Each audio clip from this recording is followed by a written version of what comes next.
Tiniyak naman ni House Committee on Justice Chairperson at Batangas 2nd District Representative Jervil Luistro na magiging patas ang komite sa pagdinig ng impeachment complaints laban kay Vice President Sara Duterte.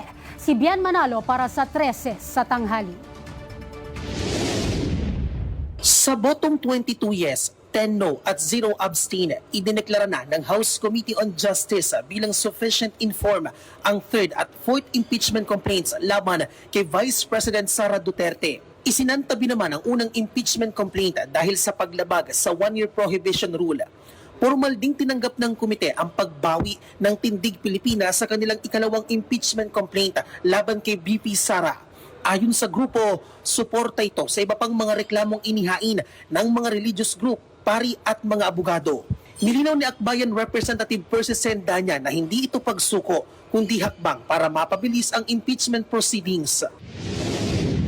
Ngayong wala na ang second impeachment, sa katunayan, mas pinabilis nito ang proseso ng impeachment sa ating komite.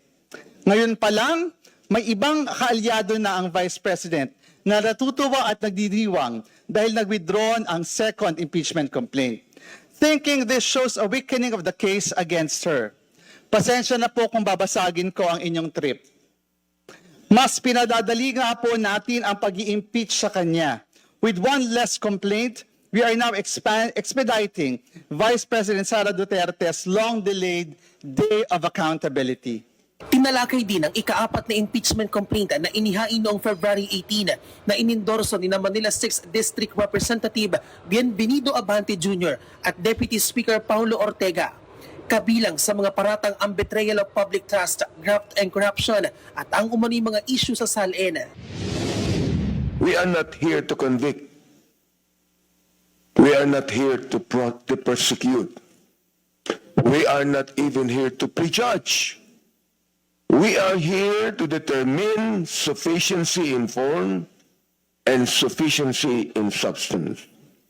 Samantala, nauna nang sinabi ng kampo ni Vice President Sara Duterte na handa ang bise na sagutin ang lahat ng reklamo at aligasyon na laban sa kanya. Para sa totoong balita sa Bagong Pilipinas, Bien Manalo, 3 na tanghali ng Congress TV.